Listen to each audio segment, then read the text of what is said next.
Is it must win? It's definitely must not get beat. Brilliant if you win, awful if you lose. But that to me is what football is. It's just a special goal. I think he's a special player, isn't he? I'll get turned back at the Strathclyde Park border. Macho Man Randy Savage. I loved the wrestling growing up. Hello and welcome back to another episode of The Warm-Up. The Christmas tree's gone, mate. We've got a lot to discuss. New Year football is upon us. Are we still in Merry Christmas territory? What's the cut-off? What do you reckon? So. I think this is it. Should we ask the I think guests? we say Merry Christmas and then that's it. Line One more time. drawn under it. What do you reckon? Are we still saying Merry Christmas? I think we're going past it. I'm past it as well. Scrooge, couple of Scrooges. Our Anyway, trees and that are down. We've Already? got already. Trees are down. Down yesterday. Well, our trees down in there. I've Was one fallen behind out with us. these two and we've not even introduced them yet. Anyway, former Heart Sporting Director Joe Savage, Richard Foster, now on the coaching staff at Motherwell, man of quite a few clubs. How many? 6, I think. No, that's not too bad, to be fair. We've We've had had I worse. had a double at Rangers, a double at Ross County. Right. That's not too So- bad, to be fair. We've definitely had worse. Good to see you both. Hope we did have a good Christmas, and it's incredibly busy, isn't it, football wise? Let's start by looking back on yesterday's games. Richard, were you the calmest man in the Motherwell dugout? I don't think that sentence has ever been uttered before. No, that's when you know there's a problem there if I'm the calmest guy. But yeah, I think we take it in turns to try and speak politely to the officials. Sometimes it doesn't go as planned. But I think when you see the game, the incidents, the amount, it's very, very difficult not to get emotional because, we feel we scored a perfectly good goal and, you kind of the referee disagrees. You then hear people talking about it afterwards, as we discussed before, and to me, they're just talking nonsense. I watched the highlights of the Premiership down in England. If everyone looks at Crystal Palace's, I believe it's their first goal, Mateta literally holds the goalkeeper. So the goalie can't move. Goal. Is Play there on. too much protection of keepers, do you Well, reckon, Joe, in the you modern were a day? big That's been striker back in the day. Goalies overprotected. Massively. I don't think there's any doubt that they're in. I think you look at the goal yesterday with Jack. For me, and I thought Stuart Kettlewell's interview after it was brilliant, to be fair, listening to him speaking about it, that when he initially pushes the centre forward, Tony Watt, you're thinking anywhere else in the park, that's a foul. If I, as a centre forward, push a centre back, the ref's come up and saying, you can't do that. So I think when you watch it back, you're thinking, yeah, it's harsh, it's soft, and I think Rangers got away with one, to be fair to them. Is there not just a small part, just to play devil's advocate, he does have the hand on the arm that he's sort of trying to punch. I mean, that's probably I don't mind that from you.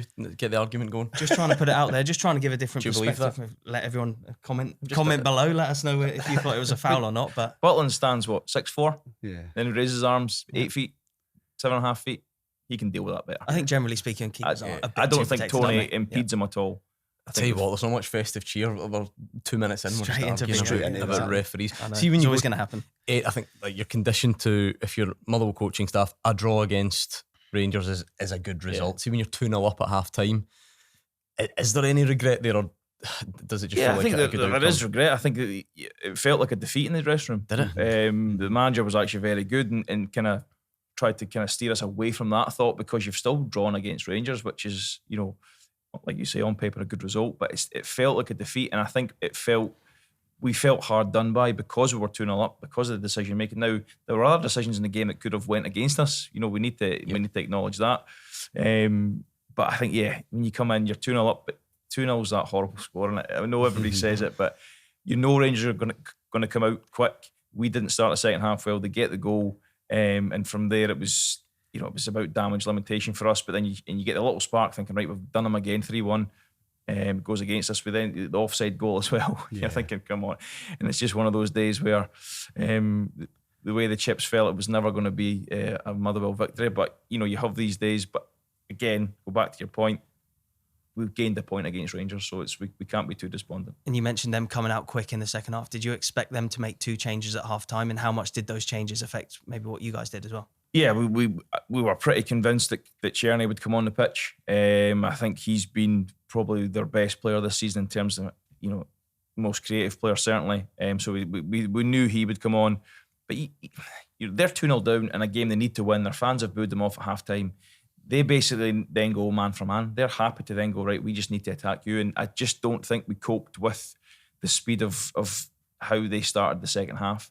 But which, the manager will be pulling his hair out because it's the one thing he told them would happen. You know there's going to be a reaction. There has to be a reaction. It's Rangers, they're getting beat 2-0. Yeah. So that's the disappointing thing. But it is difficult. I've been there.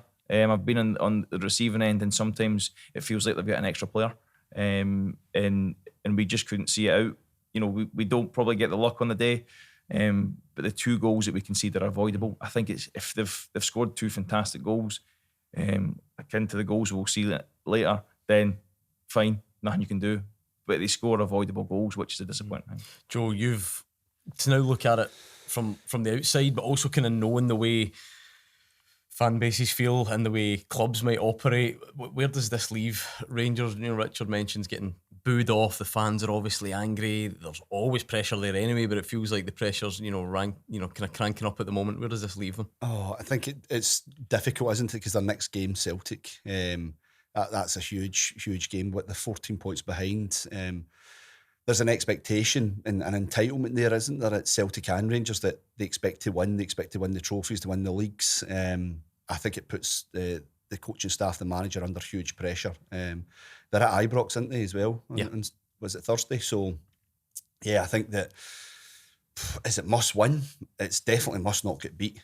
I think if they lose there, then 17 points behind going into January, then listen, I think we can maybe all agree here that the league's done. It's when Celtic want to win it, rather than if Rangers can catch them. And I think that we Philip or Philippe, he's trying to find formation and fit the players in the way he wants to play, and it seems to work, and it doesn't work, and it seems to work, and it doesn't work. And I think we obviously want to chat about the stuff around the sports science, what he was saying yesterday about the debate around them picking, and I'm pretty sure Richard will be the same. Like, sports scientists are there to advise, they don't tell you, or certainly at Hearts, they didn't tell our manager you can't play him. They would say, look, his training load's a bit high, his workload's a bit high, he's maybe close to the red zone, but you can't not play him. Exactly, and that's What even is that? the red zone. So, and our manager would always have that final decision.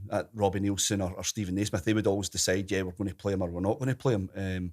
You run the risk potentially of, and that's what we've got now, the modern game. We've got all these things available to us. But for Clement or Philippe to use that yesterday, you're just thinking, oh, come on, don't be saying that, because that just, it sets it up. And as you can imagine on social media, he got battered for it. Fuels the fire a little bit, doesn't it? Just going on the opposite of like what you were saying there, when you were playing for Rangers, were you ever asked to play through an injury? You got a big game coming up, like we need these 3 points. Maybe not for an injury, but your ties are knackered. Very, very rarely 100%.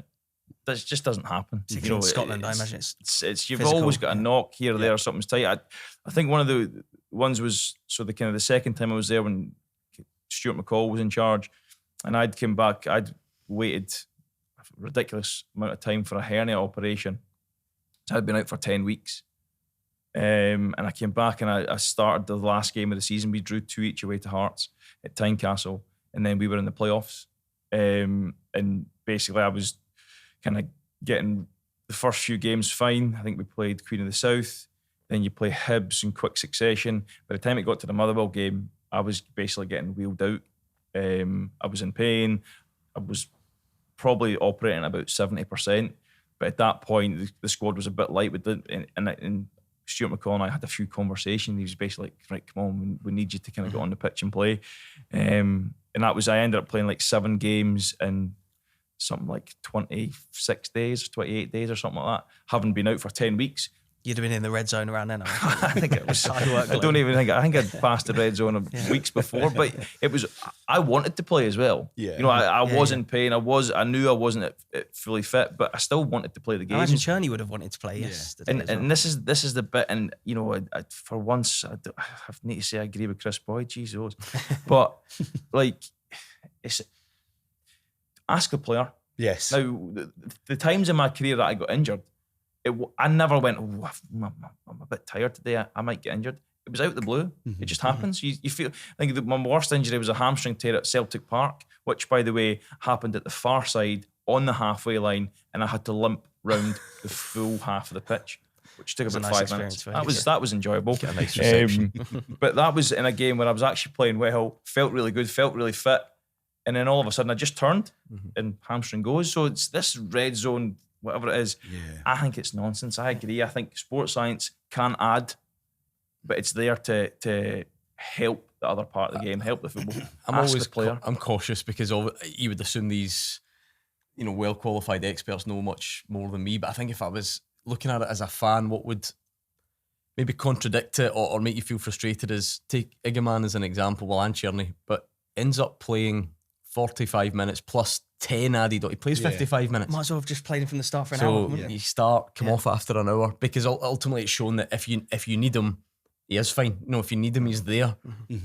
Is that where it's always going to be difficult for fans to really? Well, like Richard just says, like, we don't know. Maybe they've asked the players, and the players have said, "I'm not really feeling too good just now. I'm not in the right place." And maybe they're trying to keep themselves and save themselves for the Celtic game. You don't know.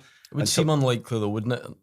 It would seem. You would think that because Richard's played at a much higher level than I did. You want to play, don't you? You just want to play. As a player, like, you train to play. That's what you're getting. You're gearing yourself up for to playing that match day, that Saturday, 3 o'clock, whenever it may be.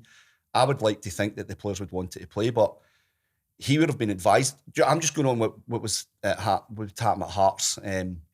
I'd be involved in these conversations. The head of performance would come to me and say, these players are struggling. And I say, what's the manager saying? He's saying, well, he thinks he's going to try this one. He thinks he's going to risk this one. He's maybe just going to leave him on the bench. So we're like, right, okay, so it would always be a discussion. But in no way would our head of performance at Hearts ever just come in and say, hey, Robbie or Stephen, you're not playing him. Because it's not his choice. It's not his decision. And as Boydie said yesterday, the manager gets sacked. It's not a sports scientist that gets sacked. It's not the head of performance that gets sacked. It's the manager. If he makes a decision and they lose the game, then he's under. And look at Rangers yesterday. That's put the manager under huge pressure, drawing that game. And I actually thought Motherwell were the better side. They need to be, at this point, they need to be playing their best players. Yes. To win games. Sometimes you can't. Well, Celtic rested Callum McGregor yesterday because they can. Ultimately they're in a position. That's completely different. And again, you go back to that'll be the manager saying, I'm going to rest him. That won't be Callum McGregor saying, Gaffer, I need a rest. Because it very rarely happens because like you want to play football. It's just the sports side. We never even had sports science. So for most of my career, I didn't know what a red zone was you feel tight, you feel sore, but you get yourself going. The adrenaline kicks in, you happen again. Most injuries are, this is the bit that gets me. So we're now talking about red zones and sports science and needs a rest.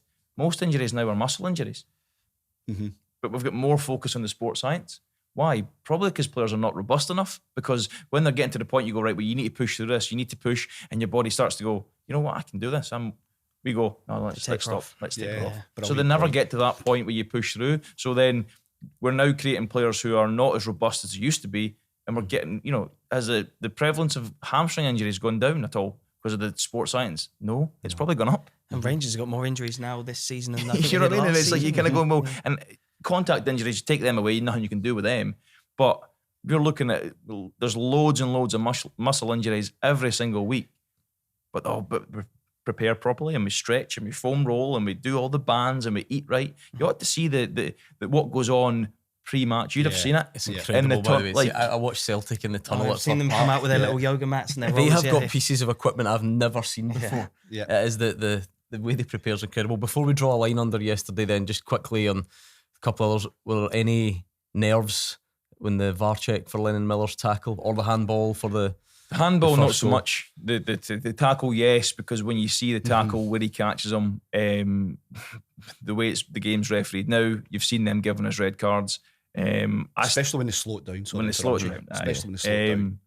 But so that one, nervous. The handball, I never ever thought was, and because you're going, it's Lennon Miller. These are one of our best players, a player who kind of knits everything together for us. So losing him would be, turns out we might have lost him anyway in terms of his injury, but losing him was a massive blow for us. So yeah, but that one there was a bit of nerves, but the other one not so much. No. I think everyone was set up for the grandstand finish to potentially be at Fir Park. It turns out it was in Dingwall, which is where you come in, Joe, having previously been Hearts sporting director. How do you look, like I say, with a bit of knowledge, but now with relative distance at what's going on? Oh, I couldn't believe it yesterday. I thought they'd won the game 2-0. So I'd watched the Rangers game and then switched it off, and then when I had to play with my kids, And then I think somebody messaged me saying, what about Hearts? And I checked it, and like, what was it, 97? 97 and 99, And it was like, I couldn't believe it. Honestly, cannot put my finger on what's happened there. Cannot put my finger, because that, and again, it's easy for me to see now that I'm away, but that squad is too good to be sitting where it is, but it's sitting there for a reason. On another personal note, I'm delighted for James Wilson, because we worked so hard to get him to sign a new contract, because he had so much interest in him.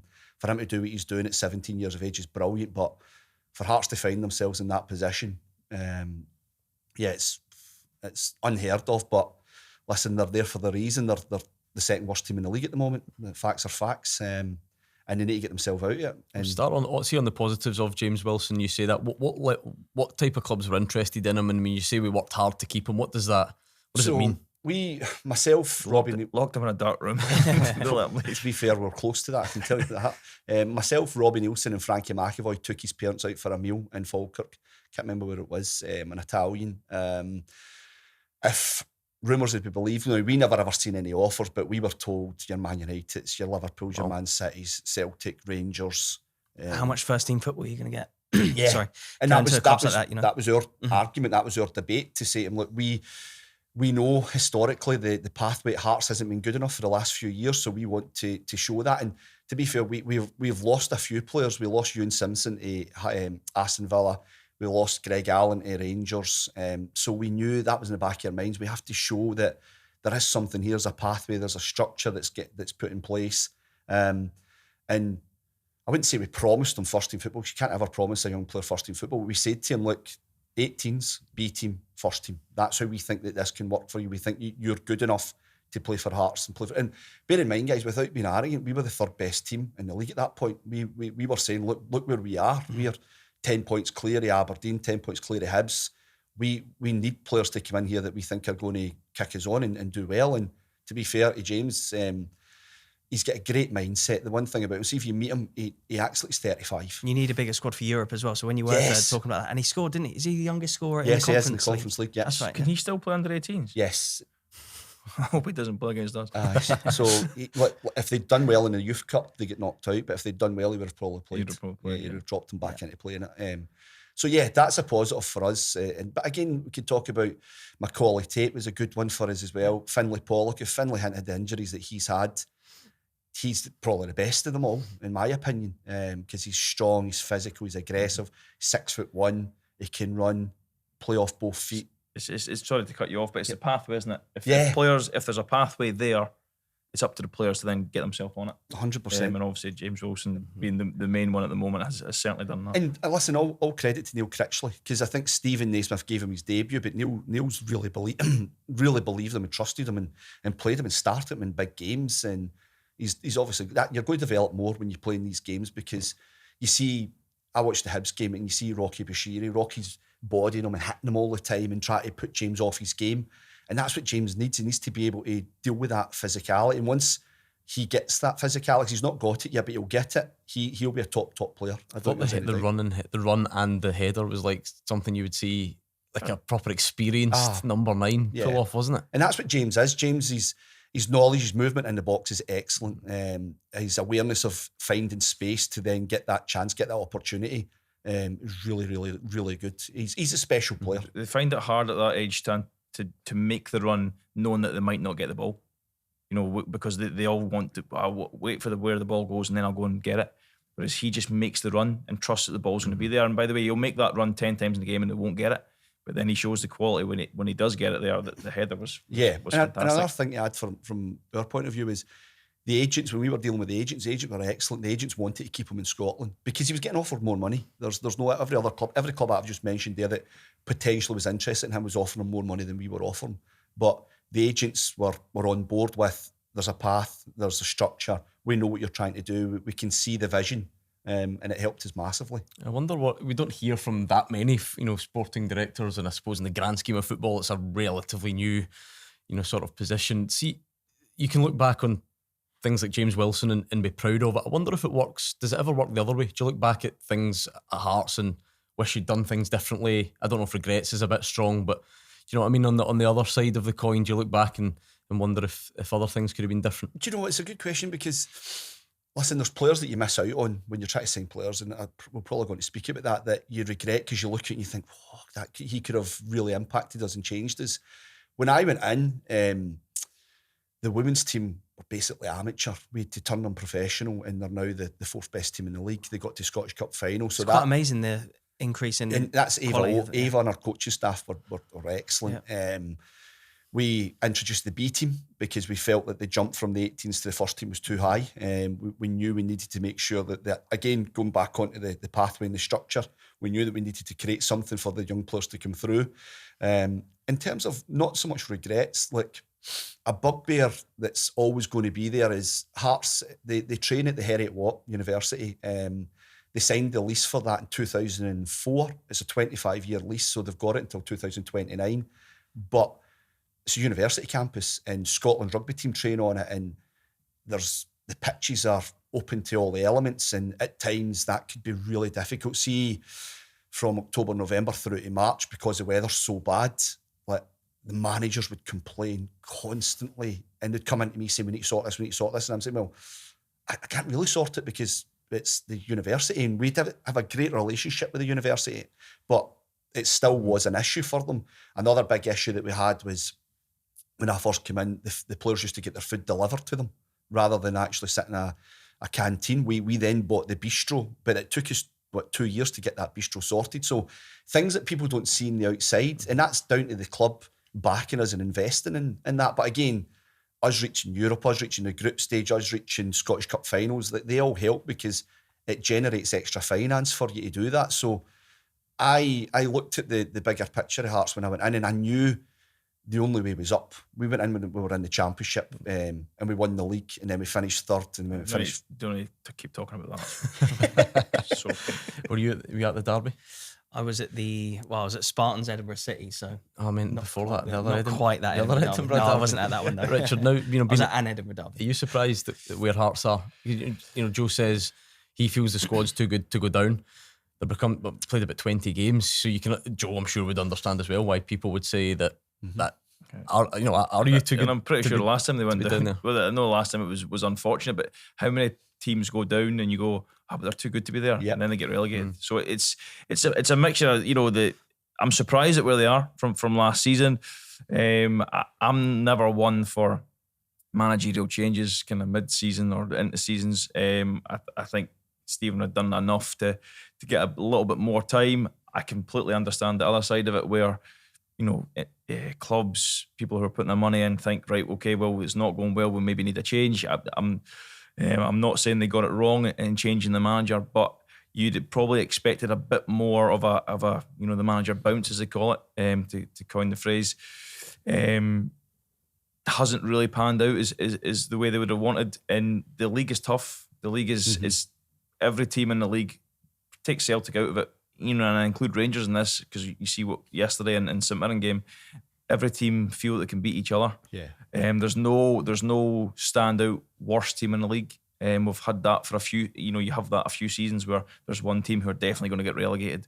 We don't really have that this season, so it's going to be really hard for Hearts, and then it's going to be more difficult mentally because Hearts fans are watching Hibs win the last 4 games in a row, climb their way back up the league. They're now talking about top 6, and rightly so. Especially winning at Tynecastle. Tynecastle, so that kind of adds to the whole psychology of the debate, because if Hearts were where they were and Hibs were one place above them, a point above them, it would still be bad, but it would be more manageable. Whereas now, Hearts still where they are and Hibs have suddenly taken off, it makes things more challenging and it just keeps pressure on the Hearts team. Having said that, I do agree the squad is far too good to be where they are, but the squad are not playing at their potential. So they need to get back to that level that we've seen them play before. Otherwise, it's going to be a long second half of the season. Before we look forward, I wonder, with your Aberdeen history as well, what have you made of that slide? Because Dundee United are now 3 points behind them. It has happened rapidly, hasn't it? Yeah, and I think Aberdeen they're still in a better position than I thought they would be in. But in terms of, it's hard to feel that way for Aberdeen fans, isn't it? It is, of course it is, because you get that, it was the first 14 games or something they won. They won it, they didn't lose a league game until the end of November. Yeah. They drew at and Celtic after being 2 down as well that game. Yeah. So there was loads of confidence there. Everyone was buying into what the new manager was doing, but there was always going to be the blip, and that's the hardest bit. And obviously me and the kind of periphery of the Motherwell first team, that's the hardest bit because I've seen it both ways. It's how do you deal with that? So we're winning every week. Oh, we've just been beaten. Where did that come from? Mm-hmm. It's then how you respond to that, and it can knock a lot of confidence. And you've seen it so many times that teams are unbeaten or they're going really well, and all it takes is one result. Because then other teams go, well, if they can do it, then we can do it. Yeah. If and then the mindset starts to change. It's same with usually when you come down to Glasgow, you play the Old Firm and they're formidable. But then as soon as somebody gets a result, the mindset starts to change and other people feel. So it's. I think in terms of how many games they've won and how many lost and drawn, I think they're probably about where you would expect them to be with a new manager. At some point, it's going to turn again. At some point, and same for Aberdeen, once they get that win, the confidence starts to come back. Yeah. They then start to go, wait a minute, we went 14 games. I think they've got Elgin in the cup, haven't they? Yeah, That could be the one, and then they just win out. I'll tell you what, Elgin are doing well at the moment. Not an easy game. Right, yeah. But so these little bit, I think they're about where, in terms of league position, they're higher than I thought they would be. But in terms of winning and losing, I think they're about where I thought they would be. But it's important that they arrest this slide because we've seen it last year with Motherwell. We were playing really well in games and not getting results. And then it goes like 14, 15 games before you get a win. So if Aberdeen get to that point, then I've been there. I know what the Aberdeen fans are like. They're not going to be happy with that, especially if then Dundee United catch them. That's the kind of team that we'd be kind of looking at to kind of go. St Mirren will be the same. Hibs on the run they're on. So all these teams are now. Aberdeen were far and away second, third, but now they're getting clawed back in, and that's how do they deal with that mentally? Have they got the capacity to deal with that? Because we haven't really seen it yet because they started so well. Well, the great thing is the big games come thick and fast just around the corner. I mean, honestly, look at that for a card. Some brilliant derbies to look forward to. The start in Glasgow, Rangers against Celtic. Richard, you played in a couple. What are your memories? I played in 3 and lost 3, but thanks for that for reminding me. No, they're fantastic games to play in. The atmosphere, the build up, the anticipation, the nervousness. They're great games to play in. The first 20 minutes used to be absolute chaos. No football played. Get the ball forward, fight each other, run about. Then the game settles down. Is VAR stopped that a little bit? I think so. It certainly has. Yeah. That is a whole other show on its own. The things that VAR have stopped in the game. Don't start them, seriously. Oh yeah, we've started too much VAR. Yeah, I just. No, I think the games are they're certainly more civilised than they used to be. There's more football played, but they're still played with that passion. They're still played with that pace and energy. For a while, I felt they were boring to watch.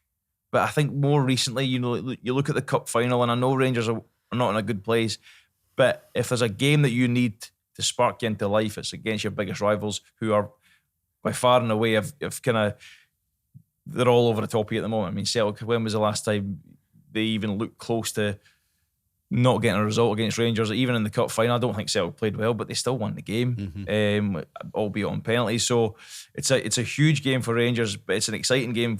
It's just a pity that all other games at the same time, so you don't get to watch it. See, it is different now with the fans, and we've been over that quite a few times on the show, but generally speaking, because I think you played in the Samaras double, that was at Ibrox, wasn't it? That was New Year game. See, when the visiting team comes and wins on your patch, and that, what's that pressure like? What's the feeling like? See, that was because the league was so tight at that point. That was horrible, because you're thinking that you win that game, and I said the league was tight. I think Neil Lennon was maybe in a bit of a rough patch at that point, but that win kind of rejuvenated them for several weeks after it. So it's the deflation you feel. I was involved in the first goal, albeit I gave the ball away in the Celtic half, and then there was a calamity behind me, but I get the blame for it. So you kind of go home and you're just totally dejected, because you kind of go, you lose the game, your biggest rivals, they get a huge buzz. You see what it means to the players, you see what it means to the fans, and it's really hard to pick yourself up after that, because you're basically on the floor. Who blamed you? Manager, fans, media? Nah, the manager, he never blamed me. It's a terrible pass. I pass it straight to the Celtic player. I think it's Joe Ledley. Pass it straight to him. But but you fans and you've got the social media aspect and that, and it's really difficult to pick yourself up off the floor.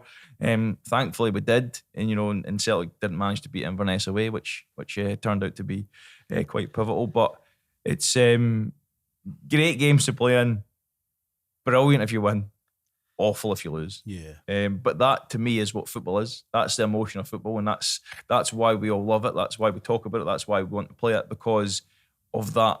You're only ever one touch, one pass, one shot away from disaster, but also elation. Yeah. So it's brilliant games to play in, and thoroughly enjoyed my experiences, apart from the fact that I never managed to win. How amazing is it how quickly football changes though, Joe? Because I reckon at full time after the cup final, although the Rangers fans would be disappointed, they said, right, we can do this. And in January the 2nd, we only lost in penalties. I don't know if you heard, there was a controversial refereeing decision in that game. We did cover that. We did cover that. You know, hard done well on that one. We were hard done by there. We can get them the next time. Fast forward, 2 weeks, 3 weeks, and that mood is gone, it feels like, for Rangers fans having been to Paisley and to Fir Park. Yeah, listen, I think it comes down to belief as well, but Richard will probably be able to tell us better that form probably goes out the window in these games, isn't it? It's about the character of the players standing up and being counted, and it's Ibrox, so Rangers will want to make sure that they don't get turned over there with Celtic coming and Celtic laying a marker down. Listen, they're already 14 points clear, so it's their league to lose, Celtic, but Rangers, they'll have to stand up and be counted there, and I think that they'll take confidence from the last couple of Old Firm games. Certainly the last one, the cup final, where they really ran them close. I agree with Richard. Celtic didn't play that well, but they seem to find a way just to win these games. And what's Brendan Rodgers lost one in 20 or something like that? Is that record? What a record that is! Yeah. That's unbelievable for Celtic Rangers. That is absolutely unbelievable. How when do you ever see that? So. Listen, Brendan's obviously got something, that magic touch for these games, and Rangers now need to find something to get back into it and win the game. I think even if they win the game, they don't win the league, but it still gives them that wee shot in the arm that they probably need. Because as Richard just says earlier on, Aberdeen are only 2 points behind them, and Aberdeen went on a terrible run, but they're still only, and again, Rangers have got the game in hand, but they've still to play each other twice again, aren't they? Again, if Aberdeen finish top 6, which they should do.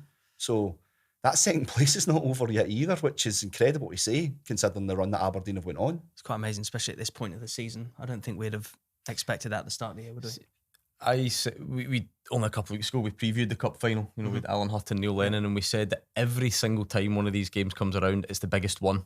They say this is the biggest one in years, even though the last one was only a couple of months ago. I do wonder about this one, though, because the gap is so big. Joe mentions, is it big for Rangers to just try and show that they can at least get a victory? Philippe Clement can get his first victory. I think that, Philippe Clement will be wanting his first victory, but I think they need to show some sort of reaction. The last two results have been terrible by Rangers standards. And, as we spoke about earlier, managers change so quickly. I'm not saying Philippe Clement loses his job if you lose the game, but then you almost write, I believe, as Joe said, the league's done. But that's the final nail in the coffin, isn't it? So if Celtic win this game, it's all about Rangers. I still think they'll finish second. Try and build for next year now. We need to try and build for the summer, because this season's done. Yeah, I know they've still got the Scottish Cup that they can go and win, but it just, there's a finality for it with me. If Celtic win it again, 17 points, you're then just going, it's just Rangers' season could just peter out into nothing, which the fans will not accept. So therefore, what's then going to change? But like you say, if Rangers put in a good performance, win the game, it gives them something to cling on to. It gives the fans something to cling on to. It puts a tiny seed of doubt in the minds of Celtic, which is all you can really do at this moment, because let's be honest, Celtic are by far and away the best team.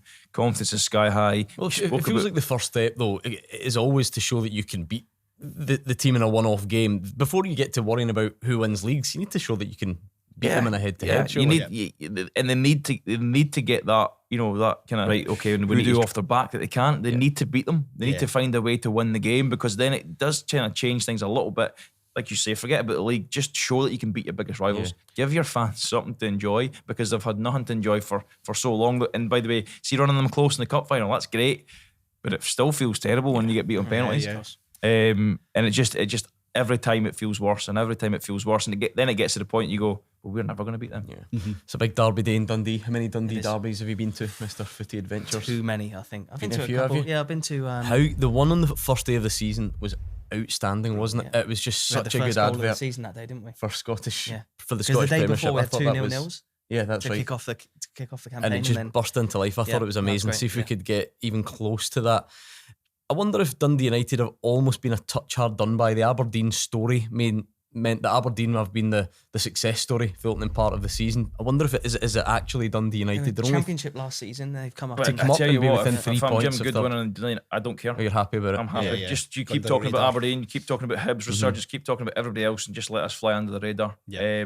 But now that you've highlighted It's out there. that, Dundee are going to win the derby, and you're going to be to blame But for seriously, 3 points off third It's for a it's team that's amazing. just promoted. Excellent, isn't it? To be fair, he's done a really good job there, Jim. Done a really, really good job. And I think that you look at the signings and what they've done in the summer, really, really clever. And Jim seems to have a good eye. Look at the Aberdeen players that they signed, Miofsky being the standout that he does. Like, and I know he goes into real depth to find out about the character and things like that. And it's obviously a key thing for when you're signing players. So, yeah, but I also think that Tony Dock's done a great job at Dundee as well. I think the way they go about their business as well, they kind of go under the radar. They suffer a poor result where everybody's thinking, oh, that's a bad result. And then the next minute they go and, look, yesterday they pop up and beat St Mirren, which, tough place to go, St Yeah, Mirren. well, Rangers have just gone and Yeah, lost, yeah, and tough place Dundee to have go. been battered in their previous game from Ross County. That bit of the league's getting quite tough to predict, isn't it? And that's where, if your heart's, that's where you're a wee bit worried, because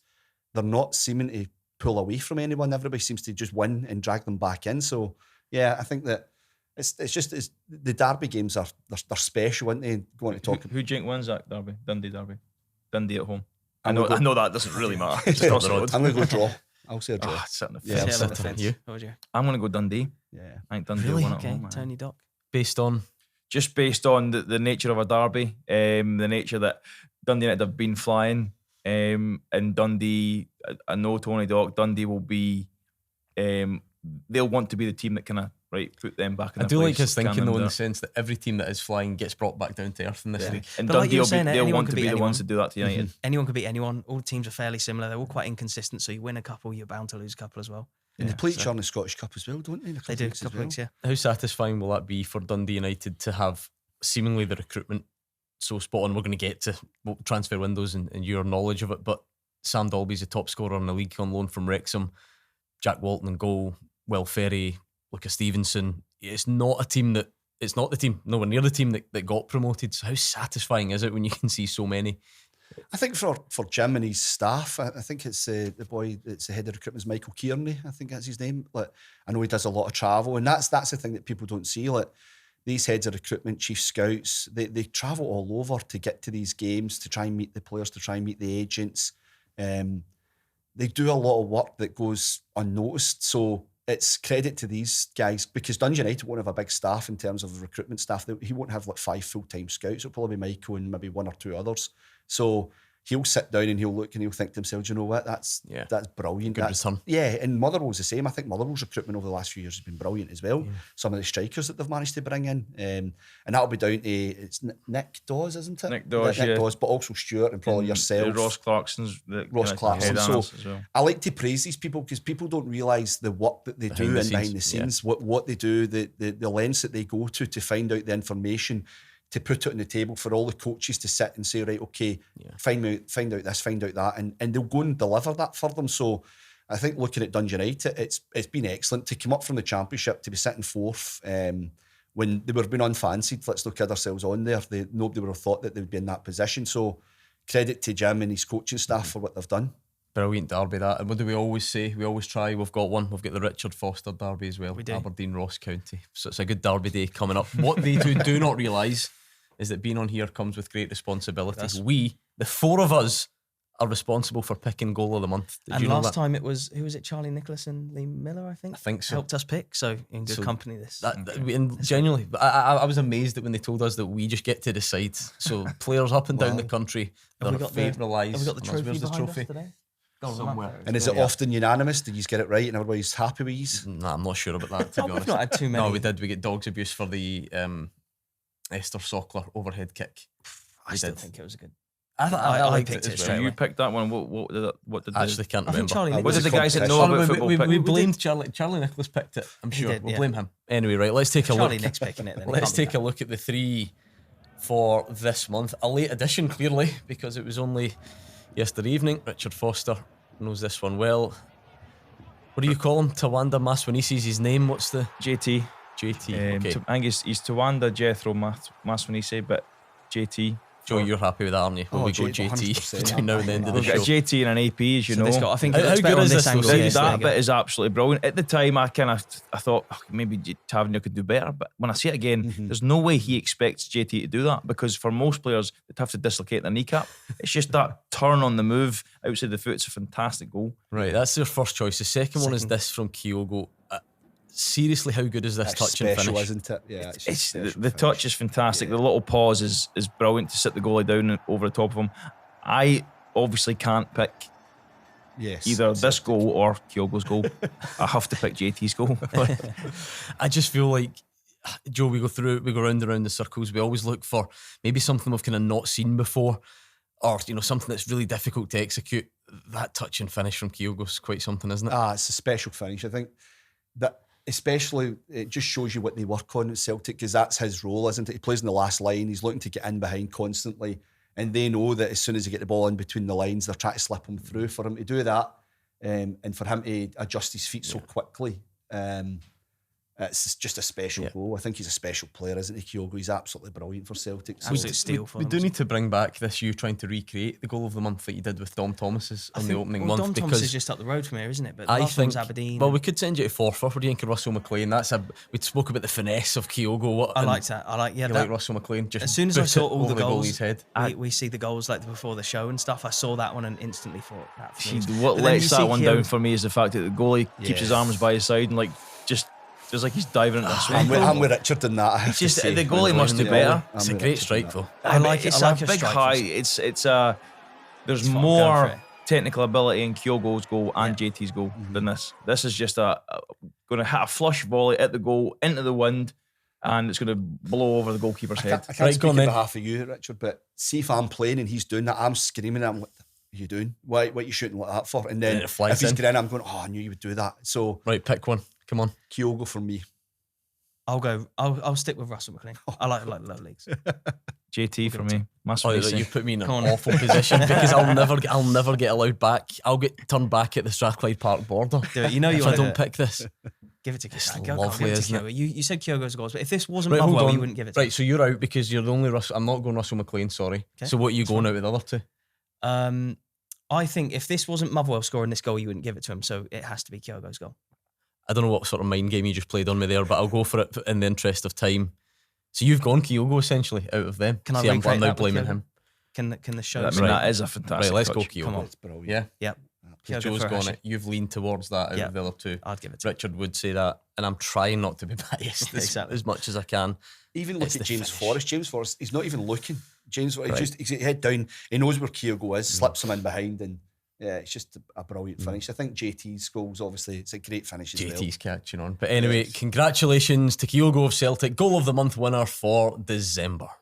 Time for the Rondo. Rondo time. Let's put these two on the spot. Quick fire questions. Who have you got? You've got Joe. I've Do you got want Joe. to lead us Let's off? go. Show us Let's how do it's it. done. Let's do it. So we've spoken a lot about signings today, just recently, obviously.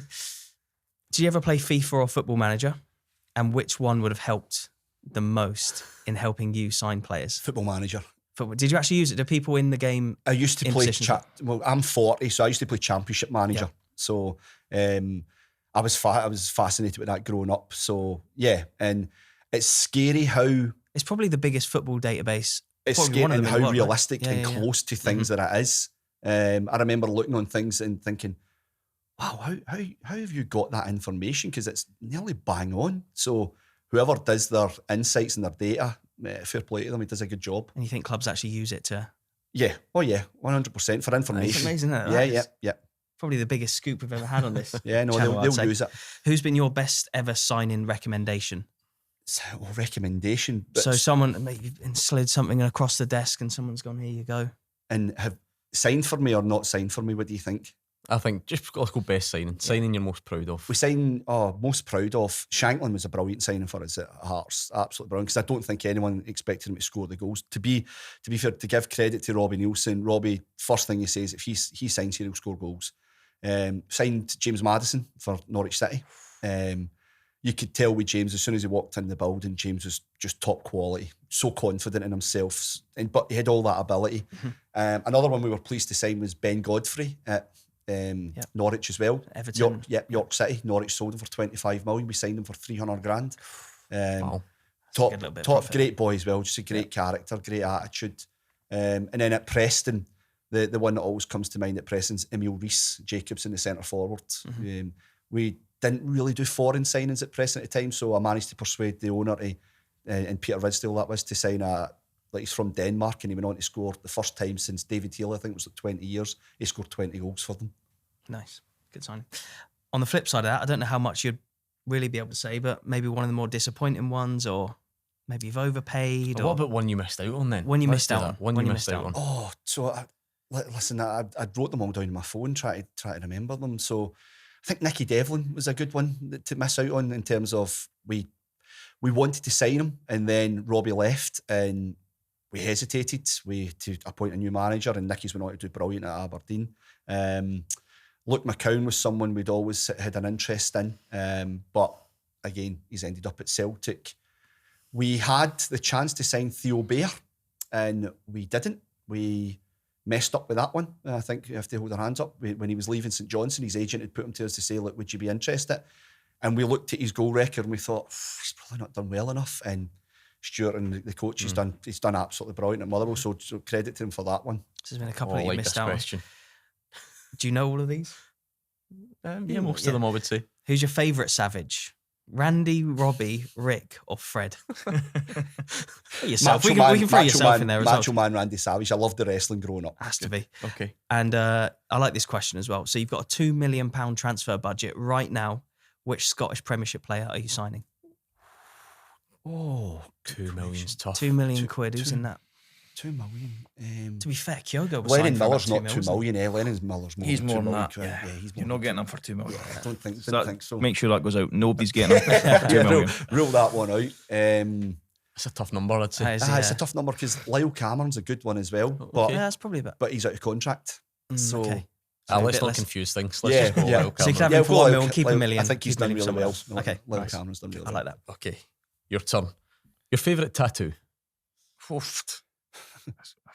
Probably need to say the one of my wife's name, though. But that's not really my favourite tattoo. I've got a mermaid on my arm that I quite like. I've got a massive tiger on my back. That would be my favourite. Right, okay. I will even ask why. Amy McDonald or Bruce Springsteen? Bruce Springsteen. Just no hesitation. No, straight in. Who was there first? That's the way he's going to look at it. Do you know what I mean? If you weren't a footballer, what would you be? I wanted to be a fighter pilot.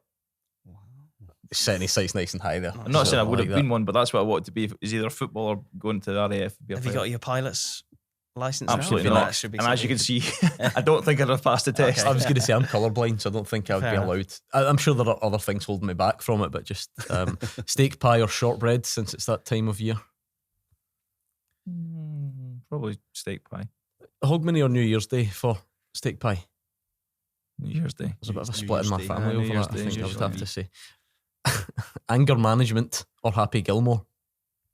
I'm definitely Happy Gilmore. Okay. Happy Gilmore 2. In terms of the film, Happy Gilmore. I mean, I think there's clearly a double meaning here. I think whoever wrote these is trying to suggest that you've got a short fuse. Is that unfair? I think if you if we look at yesterday, my performance yesterday as peacekeeper, you're a changed man. I'm a changed man. Nice. Okay. Bristol City or Detroit City? To live in Bristol. To play for, I didn't mind Detroit, but to live in Bristol, Detroit is not a nice place to live. No. Wow. Rough. Yeah, and I mean, I never really witnessed it, but yeah, it's. I think it fights Memphis for the second most dangerous city in America. The warm-up brought to you by William Hill, proper supporter of Scottish football. The transfer window is coming up. We can all just kick back. Joe can give us a insight into what 10-minute explainer covering it all. What's the sort of, what will be the main consideration for clubs now? How does it work, essentially? If you can boil it down. Yeah, so we'll go away, say the window's closed, so say the summer window just finished. So you take a couple of days where you'll reflect on what you've done and if you're happy with it. And again, Rich will tell you this, you've probably got a game a day or two after the window's closed, so you'll judge things on once the game's finished. Once you've done that, you then sit down with the manager, the coaching staff, and you say, right, what do you think we need for January? It's just, what do you think? Because it's only just closed. And he'll kind of have an idea, say maybe a right back or a centre forward or a central midfielder, whatever it may be. And he'll task myself, who will go to the recruitment department, who, by the way, I'm going to blow a lot of smoke up their backsides. I thought they were brilliant for me at Hearts. I thought we signed some good players, and again, sorry to rub it in, to finish third, fourth and third kind of tells you that we did do well.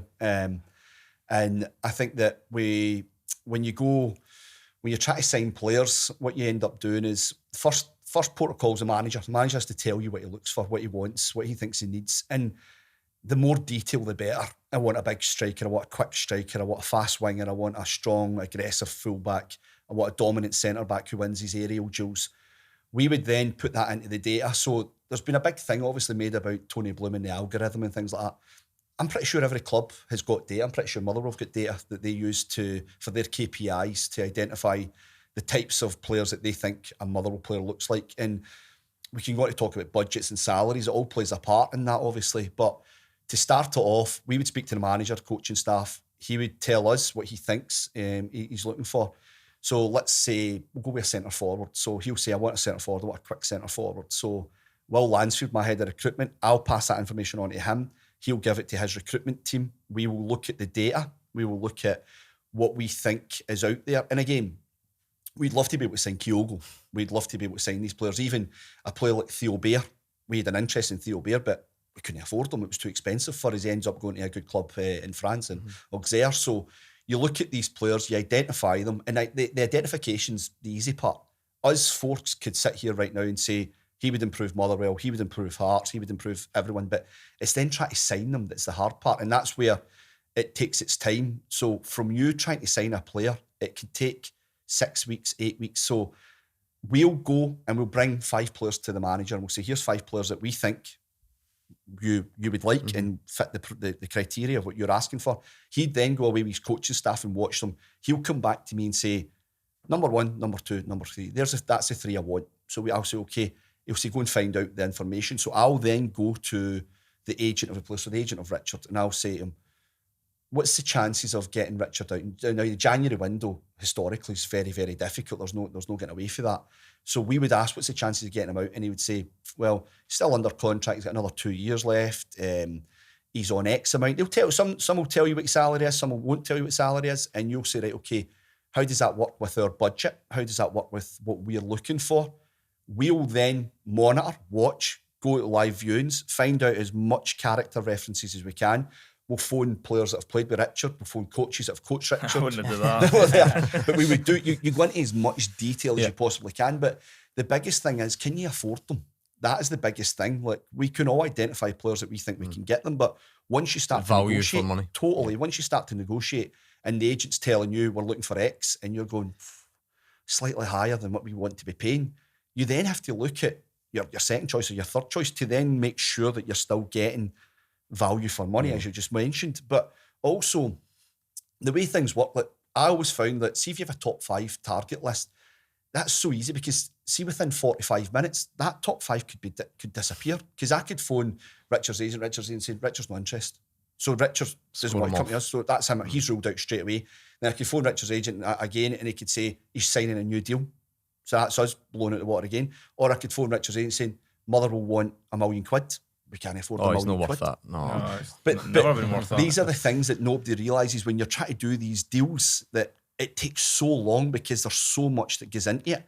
And not even that, once you get over and say we've agreed a deal with Richard and his agent, it's then trying to make sure that he settles. So say he's coming up from England or maybe from France or whatever. Do we get him a flat? Do we get him a house? Where does he want to stay? He'll look for a car. You then need to get bank accounts and things like that set up. That people don't understand all the things that goes in it. And I'm involved every single step of the way. Flights over for his family if he's got kids. His mum and dad want to come to games and make sure he gets 4 tickets per game. You need to make sure that he gets flights back to France. You need to make sure that, again, going back on it, you're trying to find him a car. You make sure that you find him a flat that's close to where he wants to live, close to the city centre. At Hearts, our biggest problem was I would take them out for lunch. We'd get into Edinburgh city centre, and I'd always take them out overlooking the castle. And you could literally read the player's mind when he's looking, going, "Oh, look at this! This looks brilliant. I'm going to get a penthouse right next to that." No, you're not. And you're going, not in what we're paying you, mate. Not a chance. But you can dream. Go to Livingston. You can go and live in Livingston. That's better. You can get a painting of the castle. That's it. So there's so much that goes on behind the scenes, and like we've not even spoke about signing foreign players, like the GBE, try to get the visas. You have to sit in front of a panel to plead your case, basically, to the panel to say, Richard coming from South Korea, Richard coming from Japan, this is why we think we should sign him. This is what we think he's going to do. This is how we think he's going to improve us. The panel then has to decide if they think there's value in that. See, as a player then, I was just sort of going to ask, what's it like just being on the other side? Because Joe's given us a great insight to the sort of club. What's it like as a player? Of all your moves, are there any that, I don't know, were particularly memorable? I know going to Rangers twice. How did they come about as a player? The first one going to Rangers on loan was ridiculous. But we don't see any of that. Mm-hmm. We just get, by the time my agent phones you, it's, here's an offer. Do you want to accept it? But the Rangers one's crazy. So 31st August, transfer deadline day, we trained later with Aberdeen. I hadn't played the first 4 games. I was suspended from the previous season. You know that when the red card used to carry over, and I missed the first game of the season. Then we won the first 3, couldn't get back in, wasn't even coming off the bench. We trained later in the day, go back to my phone at 3:30. I had 9 missed calls from my agent, a voicemail, 2 voicemails, a couple of text messages, basically phone me now, so I phone him. But a week previous, there'd been a story in the paper that there was interest from Rangers in signing me. Just one of them little kind of snippets. It was probably Darryl put it in. Nonsense. And then so my agent phones, no, there's nothing in it. And then come back to my phone him back. He goes, "Oh, get your stuff ready. You're going on a season-long loan to Rangers." I'm just kind of going, I'm getting wound up here. Somebody's going to jump out and just start laughing at me here. So right, I phone him. And then it was always based on Velička coming the other way, going from Rangers to Aberdeen. But he was away in international duty, so they had to, physios from Aberdeen had to kind of phone the physio to say, look, is he fit? Is he able to train, all that? So that went fine. So that was like 3:30, 9 o'clock at night. I'm sitting in Willie Miller's office, and Willie's kind of saying to me, look, do you want to go? I'm going, well, in terms of, I'm not playing here. Career-wise, yeah, I'm not going to play as much there. I'm going to be a squad player, which I knew. But the players I was going to get to work with, the manager I was going to get to work with, I was like, I can't turn this down. Mm-hmm. And then it wasn't until about 10:30 at night, but then I was up 6 a.m. to drive down, maybe 5 a.m. to drive down to be in Murray Park or Rangers Training Centre the next morning to start training. So we don't see any of that stuff that goes on now. And I'm not saying that happened in this occasion, of course, but there was phone calls. You know, I think Aberdeen said, look, we'll give you Foster and we'll take Velička. So there's a phone call there back and forth. Question for you, Richard. See, when that happened with you, did they give you more money, or did they just match what you were earning at Aberdeen? No, Aberdeen still paid me. Aye. I don't know what if there was. Aberdeen just paid me my wage. You went on loan, and I went on loan. Why are you asking that? Because it's rare that a player would go on loan to a bigger club, essentially, and, right? And them not. That's a good point. I never thought about that. And not giving him a wee bit extra, just to say he's on $3,000 a week, and the Rangers say, right, we'll give you 5. So we'll pay an extra $2,000 towards your salary. Whereas usually it's the other way around. You're looking for a subsidy, you're dropping down. No, so it was a flat. Well, if there was any extra money, I never got it. Actually, because I kept my house in Aberdeen, it cost me month to month. It cost me to be Rangers. That's why I was asking. Yeah, because Rangers gave me an allowance for a house in Glasgow, and then the one that we found was actually Sandy Jardine. It was helping me do that. The one that we found was more than their budget allowed, so I was kind of paying a little bit towards the rent. Plus the house in Aberdeen. Plus the house in Aberdeen. Plus your living costs in Glasgow. That's you happy? That's a good insight. Yeah, I enjoyed that one today. Bring it to a close, because what a time of year it is. You're just like digesting. I don't know what day of the week it is. Football. Well, see, when one of them said the derby's on Thursday, and I just agreed. I know, yeah. I think one of you did say it, and I was like, wow. But anyway, some brilliant games to look forward to. Thank you for joining us. The biggest thanks, as always, goes to the guests. Some brilliant insight from Joe Savage and Richard Foster. Yep, huge thanks for watching. Please subscribe for more, and we'll see you very soon.